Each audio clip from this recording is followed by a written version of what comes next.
نحمده ونصلي على رسوله الكريم اما بعد السلام علیکم ورحمۃ اللہ وبرکاتہ۔ سورۃ البقرہ پارہ 2 ربع 4 آیت نمبر 234 اور 235 کی ٹرانسلیشن سوال و جواب کی شکل میں پڑھیں گے۔ اعوذ باللہ من الشیطان الرجیم، بسم اللہ الرحمن الرحیم۔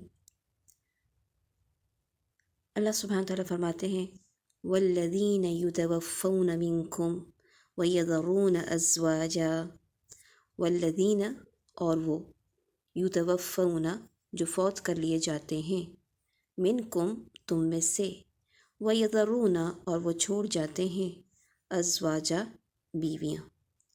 فوت ہونے والا کیا چھوڑ جائے؟ کس کے بارے میں حکم آ رہا ہے کہ فوت ہونے والا کیا چھوڑ جائے؟ بیویاں۔ ویذرون ازواجا اور وہ چھوڑ جاتے ہیں بیویاں۔ جو بیویاں چھوڑ جاتے ہیں وہ کیا ہو گئیں؟ بیوہ۔ تو بیوہ ہونے والی خاتون کیا کرے؟ بیوہ ہونے والی خاتون کو اس کی عدت کے بارے میں حکم دیا جا رہا ہے۔ اس سے پہلے ہم طلاق یافتہ عورت کی عدت پڑھ چکے ہیں، اب یہاں پر بیوہ عورت کی عدت کے بارے میں بتایا جا رہا ہے۔ یتربصن بانفسہن، یتربصن وہ انتظار میں رکھیں، بانفسہن اپنے آپ کو، کب تک؟ اربعۃ اشہر و عشرہ 4 مہینے 10 دن، اربع 4، اشہر مہینے، عشرہ 10 دن، 4 مہینے اور 10 دن اپنے آپ کو روکے رکھے، یعنی عدت گزارے۔ طلاق کی عدت بیان کرنے کے بعد اب وفات کی عدت بیان کی جا رہی ہے، یعنی دونوں میں فرق ہے، طلاق یافتہ کی عدت میں اور شوہر کے مر جانے کے بعد عورت کی عدت میں، بیوہ کی عدت میں فرق ہے۔ کتنے دن کرے گی؟ 4 ماہ 10 دن۔ یہ حکم ان تمام عورتوں کے لیے عام ہے جن کے شوہر فوت ہو جائیں، یعنی ان میں کون سی عورتیں شامل ہیں؟ چاہے عورت بڑی عمر کی ہو، چھوٹی عمر کی ہو، اسے مینسز آتے ہوں نہ آتے ہوں، کوئی بھی عورت جس کا شوہر مر جائے تو اس کو عدت 4 ماہ 10 دن کرنی ہے۔ 2 لوگ اس سے مستثنیٰ ہیں، وہ کون سے ہیں؟ ایک حاملہ عورت۔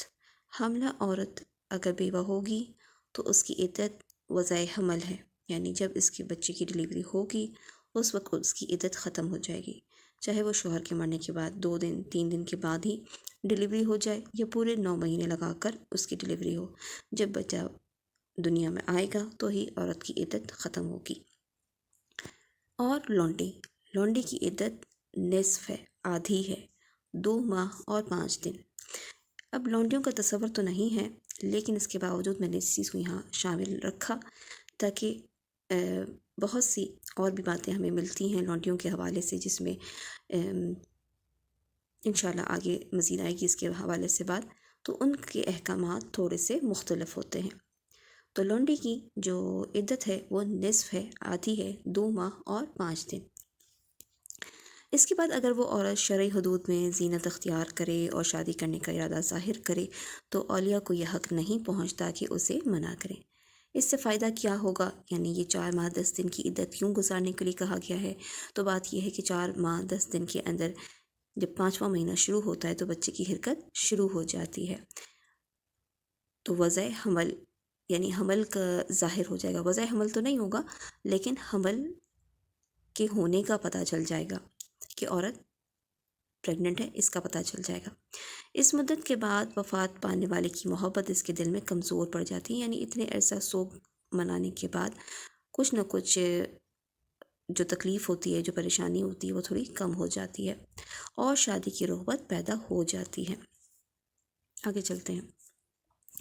فرمایا فَإِذَا بَلَغْنَ أَجَلَهُنَّ، فَإِذَا پھر جب، بلغنا وہ پہنچیں، اجلہن اپنی عدت کو، تو کیا کرنا ہے؟ فَلَا جُنَاحَ عَلَيْكُمْ، تو نہیں کوئی گناہ تم پر۔ کس تم پر؟ کون تم سے کیا مراد ہے؟ علیکم کون ہے؟ تو بات یہ ہے کہ ہم پچھلے آیات میں یہ پڑھ چکے ہیں کہ عورت اپنا نکاح خود نہیں کر سکتی۔ یہاں پہ بھی یہ بتایا جا رہا ہے کہ ولیوں کو حکم دیا جا رہا ہے، جو اس کے سرپرست ہیں ان کو حکم دیا جا رہا ہے کہ اب تم پر کوئی گناہ نہیں. کس بارے میں؟ فیما فعلنا فی انفسہن بالمعروف. فیما اس میں، فعلنا جو وہ کریں، فی انفسہن اپنے نفسوں کے بارے میں، بالمعروف معروف طریقے سے. یعنی عدت کے ختم ہو جانے کے بعد عورتیں اپنی نفسوں کے بارے میں جو فیصلہ کریں اس بارے میں مردوں پر کوئی گناہ نہیں. یعنی جو ولی ہیں، جو سرپرست ہیں، جو والد ہیں، جو بھائی ہیں، ان کے اوپر کوئی گناہ نہیں، کوئی حرج نہیں کہ انہیں اپنی خواہش کے مطابق فیصلہ کرنے دیں، مگر کیسے؟ معروف طریقے سے. فرمایا واللہ بما تعملون خبیر، اور اللہ اس کی جو تم کرتے ہو خوب خبر رکھنے والا ہے. یہ خبیر، خبر رکھنے والا کس بارے میں؟ جو تم کرتے ہو، جو تم عمل کرتے ہو. یہاں پہ دو باتیں ہیں، ایک تو ولیوں کے حوالے سے کہ کیا تم انہیں اپنے نفسوں کے بارے میں فیصلہ کرنے دیتے ہو یا ان پر روک ٹوک کرتے ہو. دوسری چیز یہ کہ خواتین اپنے بارے میں جو فیصلہ کرتی ہیں وہ بالمعروف ہے یا نہیں، تو اللہ سبحانہ وتعالیٰ خوب خبر رکھنے والا ہے جو تم عمل کرتے ہو. یعنی دونوں کے لیے، ولیوں کے لیے بھی اور خواتین کے لیے بھی، اس میں اللہ تعالیٰ نے یہ شعور دیا ہے کہ اللہ تعالیٰ تمہارے عمل سے واقف ہے، وہ خبر رکھتا ہے کہ تم کر کیا رہے ہو. تو جو کچھ بھی کرنا ہے معروف طریقے سے، اللہ تعالیٰ کے ڈر اور خوف سے صحیح عمل کرنا ہے. فلا جناح علیکم فیما فعلن فی انفسہن. اس میں کیا کیا باتیں شامل ہو جاتی ہیں؟ یعنی عدت کے بعد اگر بیوہ عورت نکاح کی بات چیت کرتی ہے، اس میں کوئی گناہ کی بات نہیں ہے. زینت و آرائش کرتی ہے، خوشبو لگاتی ہے، یا مقام عدت سے، یعنی اپنے شوہر کے گھر میں رہ رہی تھی، عدت گزار رہی تھی، اس کے بعد اسے لگتا ہے کہ نہیں، میں سسرال میں تھی، میں سسرال میں اب عدت کے بعد نہیں رہنا چاہتی، کہیں اور جانا چاہتی ہوں، تو اس میں اس پر کوئی حرج نہیں. یا نکاح کر لینا چاہتی ہے تو کوئی حرج نہیں. جو کچھ وہ اپنے حق میں بہتر اور مناسب سمجھے سب کچھ جائز ہے، اور اس کا تم پر کوئی گناہ نہیں، یعنی ولیوں پر. آیت دلالت کرتی ہے کہ جس عورت کا خاوند فوت ہو جائے اس پر عدت کی مدت کے لیے سوگ منانا فرض ہے. یہ سوگ منانا فرض ہے. واللہ بما تعملون خبیر، اور اللہ تمہارے سب کاموں سے واقف ہے. یعنی اللہ تعالیٰ تمہارے ظاہری، باطنی، چھوٹے اور بڑے تمام اعمال کو جانتا ہے، بس وہ تمہیں ان کا بدلہ دے گا. ہم یہ ایک حدیث بھی یہاں پہ دیکھ لیتے ہیں عدت کے حوالے سے. حضرت ام عطیہ رضی اللہ عنہ کہتی ہیں کہ ہمیں کسی بھی میت پر 3 دن سے زیادہ سوگ منانے سے منع کر دیا گیا، مگر خاوند کے، مگر شوہر کے، جس پر 4 ماہ 10 دن سوگ منانے کا حکم تھا. اور حکم یہ تھا کہ ان دنوں میں نہ ہم سرما لگائیں، نہ خوشبو، نہ ہی رنگے ہوئے کپڑے پہنیں، الا یہ کہ ان کی بناوٹی رنگین دھاگے کی ہو. البتہ یہ اجازت تھی کہ ہم میں سے کوئی جب حیض سے پاک ہو غسل کرے تو کستل اظفار، ایک قسم کی خوشبو لگائے. نیز ہمارے جنازے کے ساتھ جانے میں بھی منع کر دیا گیا تھا. اسے بخاری نے روایت کیا ہے. یہاں سے ہمیں یہ پتہ چلتا ہے کہ بیوہ کی عدت میں 5 چیزوں کی پابندی کرنی ہے. کتنی چیزوں کی؟ صرف 5 چیزوں کی. یہ 5 چیزیں بہت کم ہیں. ہمارے معاشرے میں جن چیزوں کے بارے میں حکم لگایا جاتا ہے، بہت سے ایسے حکم ہیں جس کا دین سے کوئی تعلق نہیں. آپ لوگوں کے اس کے لیے جو ہے ایک فتویٰ بھی آپ کو آگے بھیجا جائے گا جو آپ تفصیل سے پڑھ سکتے ہیں. اس کا خلاصہ یہاں پہ صرف میں نے یہاں پہ بیان کر دیا ہے کہ بیوہ کو عدت میں 5 چیزوں کی پابندی کرنی. کیا؟ پہلی بات یہ کہ گھر سے بلا ضرورت نہیں نکلنا. گھر سے نہیں نکلنا، جہاں وہ عدت گزار رہی ہے وہیں رہنا ہے، سوائے اس کے کہ بہت ضروری ہو، یعنی وہ بیمار پڑ جائے اور کوئی راستہ نہ ہو تو وہ جائے اپنے ہاسپٹل میں اپنا علاج کروائے. یا اگر اس کا کوئی کھانا لانے والا کوئی شخص نہ ہو تو پھر وہ اپنے کھانے کا انتظام کرنے کے لیے جا سکتی ہے. خوبصورت لباس نہیں پہننا، سادہ لباس پہنے. رنگین اس میں لباس آ جاتا ہے اس لحاظ سے کہ جو کپڑے ہم پرنٹڈ پہنتے ہیں اس کی بنائی میں ہی وہ رنگ ہوتا ہے، تو سادہ ہو، خوبصورت نہ ہو. جو پارٹی ویئرس کپڑے ہوتے ہیں اس طرح کے کپڑے نہیں پہننے. خوشبو کا استعمال نہیں کرنا، یعنی وہ خوشبو جو آپ نہانے دھونے کے لیے استعمال کرتے ہیں، صابن یا شیمپو کے اندر ہوتی ہے، اس کا استعمال منع نہیں ہے، لیکن الگ سے پرفیوم کا استعمال نہیں کرنا. زیورات کا استعمال نہیں کرنا، چاہے وہ سونے چاندی کے زیور ہوں یا کسی اور قسم کے زیور، کیونکہ وہ بھی آرائش اور بناؤ سنگھار میں ہی آ جاتا ہے، تو زیورات کا استعمال نہیں کرنا۔ پانچویں چیز، سرما یا کاجل کا استعمال نہیں کرنا۔ بس یہ 5 چیزیں ہیں جس کی پابندی عائد کی گئی ہے، اس کے علاوہ اور کوئی خاص پابندی یا کوئی اور پابندی ہے ہی نہیں۔ اگلی آیت پہ آتے ہیں، 235 آیت۔ اللہ سبحانہ تعالیٰ فرماتے ہیں وَلَا جُنَاحَ عَلَيْكُمْ۔ اب یہاں پھر آپ دیکھ رہے ہیں کہ علیکم ہے، اور نہیں کوئی گناہ تم پر۔ علیکم کس کے لیے آیا؟ علیکم یہاں پہ ان مردوں کے لیے آیا جو نکاح کے خواہش مند ہیں، جو نکاح کرنا چاہتے ہیں۔ کس سے نکاح کرنا چاہتے ہیں؟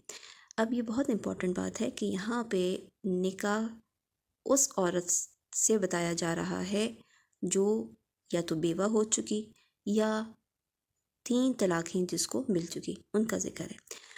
ان لوگوں پر، ان مردوں پر کوئی گناہ نہیں اس بات پر کہ اگر وہ ایسی عورت سے نکاح کے خواہش مند ہیں جس کو 3 طلاقیں ہو چکیں یا وہ بیوہ ہو چکی۔ تو کس بات پر گناہ نہیں کہ تم کیا کرو؟ پہلی بات یہ ہے کہ اردتم به من خطبۃ النساء، دوسری بات ہے او اکننتم فی انفسکم، یعنی اس میں جو اشارہ کرو تم، یعنی جو اشارے کنائے میں تم نکاح کا پیغام دینا چاہتے ہو، اس کے پیغام دینے میں کوئی تم پر گناہ نہیں۔ دوسری بات کیا ہے؟ او اکننتم، یا چھپائے رکھو تم اپنے نفسوں میں، یعنی ایک ایسا آدمی ہے جو کسی بیوہ سے یا کسی طلاق یافتہ سے شادی کرنا چاہتا ہے، تو اس کو اس بات پہ کوئی گناہ نہیں۔ اردتم به من خطبۃ النساء، اردتم یعنی اس میں سے جو اشارہ کرو تم، ساتھ اس کے یعنی جن باتوں کے ذریعے، جن الفاظوں کے ذریعے تم پیغام نکاح دیتے ہو عورتوں کو۔ او اکننتم فی انفسکم، یا تم چھپائے رکھتے ہو اپنے دل میں یا نفسوں میں۔ اللہ تعالیٰ جانتا ہے، کیا جانتا ہے؟ علم اللہ انکم ستذکرونہن، جانتا ہے اللہ کہ بے شک تم ذکر کرو گے ان کا، یعنی جو چیز تمہارے دل میں آئی ہے، جو خیال تمہارے دل میں پیدا ہوا ہے نکاح کا، اس کا ذکر تو تم نے لازمی کرنا ہی ہے۔ اب جو نکاح کی خواہش کا اظہار کرنا ہے تو اس کا طریقہ آگے بیان کیا جا رہا ہے کہ کس طرح کرنا ہے۔ اللہ جانتا ہے کہ تمہارے دل میں یہ نکاح کی خواہش پیدا ہوئی ہے، اب یہاں اللہ سبحانہ وتعالیٰ اس کا ذکر کر رہا ہے کہ تم کیسے ذکر کرو اس کا۔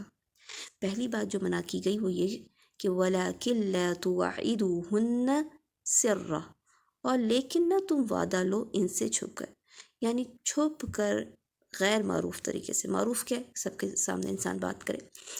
چھپ کر وعدے نہ لو کہ تم مجھ سے شادی کر لو گی، یا میں عدت کے گزرتے ساتھ ہی تم سے شادی کر لوں گا، کوئی وعدہ نہ لو۔ إلا أن تقولوا قولا معروفا، إلا مگر ان تقولوا کہ تم کہو قولا بات، معروفہ بھلی، یعنی بھلی بات کہو۔ بھلی بات کہنے سے کیا مراد ہے کہ یا تو ان کے ولیوں سے بات کی جائے کہ میں نکاح کا ارادہ رکھتا ہوں، آپ جب اس لڑکی کا، اس عورت کا نکاح کا ارادہ کریں تو مجھ سے بھی بات کر لیجیے گا یا مجھے اس کی خبر دے دیجیے گا، لیکن ڈائریکٹ عدت کے درمیان بات نہیں کرنی۔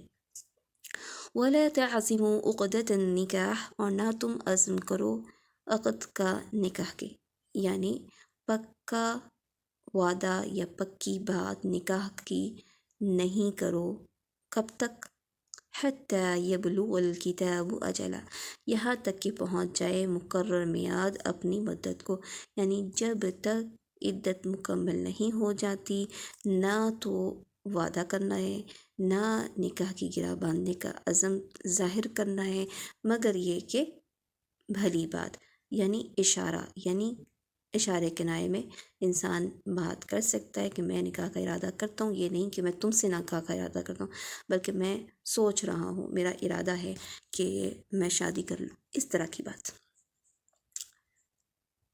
کس بات کا علم حاصل کرنے کا حکم دیا جا رہا ہے؟ یہاں پہ 2 مرتبہ وَعَلَمُوا کا ذکر ہے اس آیت میں۔ اللہ تعالیٰ فرماتا ہے ان اللہ یعلم ما فی انفسکم فاحذروہ، بے شک اللہ جانتا ہے اسے، ما فی انفسکم جو تمہارے نفسوں میں ہے، فاحذروہ پس ڈرو اس سے۔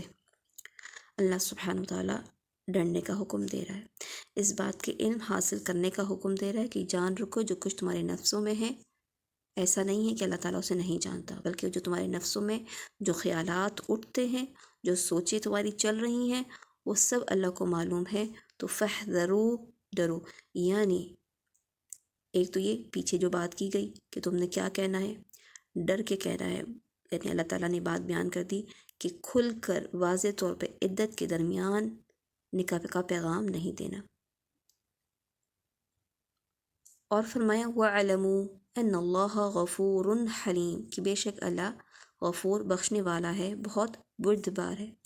ایک طرف اللہ تعالیٰ ڈرنے کا حکم دے رہے ہیں، لیکن ڈرنے والے ایسے نہ ڈر جائیں کہ انسان یہ سوچے کہ ہم نکاح ہی نہیں کرتے، یا بالکل ہی ڈر جائے اور بہت سے کاموں کے پیچھے پیچھے رہے، کہیں مجھ سے غلطی نہ ہو جائے، میں کرنا چاہتا ہوں بہت سے اچھے کام، مگر مجھے ڈر لگتا ہے کہ مجھ سے غلط نہ ہو جائے۔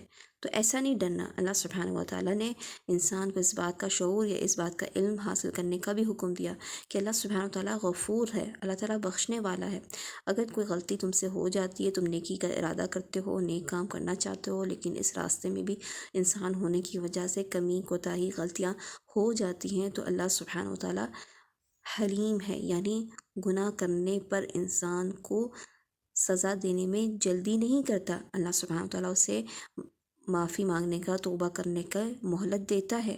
تو انسان کو اپنے نیک کام کرنے کی کوشش کرنی چاہیے، اور غلطیوں سے اور نیتاً ارادتاً برائی کرنے سے بچنا چاہیے۔ پھر بھی اگر کوئی غلطی ہو جائے تو اللہ تعالیٰ سے اچھی امید کرنی چاہیے کہ اللہ تعالیٰ بخشنے والا ہے، ہم توبہ کرتے رہیں، ہم معافی کرتے رہیں، کیونکہ اللہ تعالیٰ غفور حلیم ہے، وہ سزا دینے میں جلدی نہیں کرتا۔ اس پوری آیت کا مطلب یہ ہوا کہ یہ بیوہ، یعنی جس عورت کا ذکر کیا گیا ہے جس سے مرد کو نکاح کی خواہش پیدا ہو رہی ہے، وہ عورت کیسی ہو، یا تو بیوہ ہو، یا وہ عورت جس کو 3 طلاقیں مل چکی ہوں، یعنی طلاق بائنیہ، ان کے بارے میں یہ آیت نازل ہوا ہے۔ ان کی بابت کہا جا رہا ہے کہ عدت کے دوران ان سے اشارے کنائے میں تو تم نکاح کا پیغام دے سکتے ہو، مثلا میرا ارادہ شادی کرنے کا ہے، یا میں نیک عورت کی تلاش میں ہوں وغیرہ، لیکن ان سے کوئی خفیہ وعدہ مت لو، اور نہ مدت گزرنے سے قبل عقد نکاح پختہ کرو۔ لیکن وہ عورت جس کو خاوند نے، یہاں پر یہ بات امپورٹنٹ ہے، اس کو غور سے سنیں، لیکن وہ عورت جس کو شوہر نے 1 یا 2 طلاقیں دی ہیں، اس کو عدت کے اندر اشارے کنائے میں بھی نکاح کا پیغام دینا جائز نہیں۔ کیوں جائز نہیں؟ کیونکہ جب تک عدت نہیں گزر جاتی، اس پر خاوند یعنی شوہر کا ہی حق ہے، ممکن ہے کہ شوہر رجوع ہی کر لے۔ تو کیا معلوم چلا ہمیں کہ اس آیت میں کس عورت سے نکاح کا پیغام دیا جا سکتا ہے؟ جو بیوہ ہو، یا جس کو 3 مرتبہ طلاق مل چکی ہو۔ سبحانک اللہم و بحمدک، اشہد ان لا الہ الا انت، استغفرک و اتوب الیک۔ السلام علیکم و رحمۃ اللہ وبرکاتہ۔